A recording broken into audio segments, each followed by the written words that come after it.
So Samantha and I are invited to ride in the Ride for the Roses down in Austin, Texas. And Pinarello is going to sponsor us because that's the bike I ride.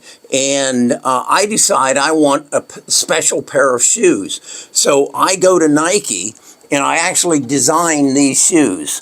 And they even have my initials on them in the back. And they are designed specifically for Samantha and I. So with that in mind, they cost $200 a piece. And I get cold feet, if you will, and I leave the website and I don't check out.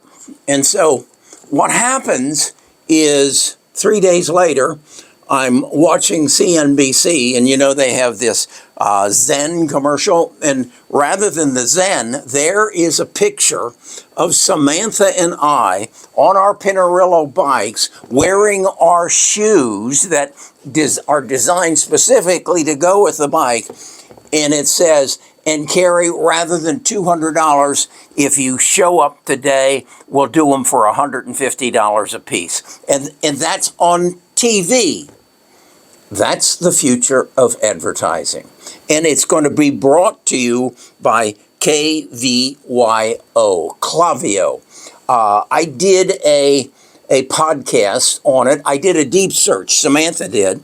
And then I said, Samantha, you and Bart put that into a podcast and let me share it with my audience, because Klaviyo is down 25% today because they had their earnings call last night, and they announced that their CFO was going to step down.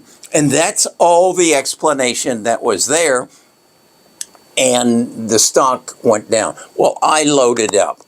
I think you should too.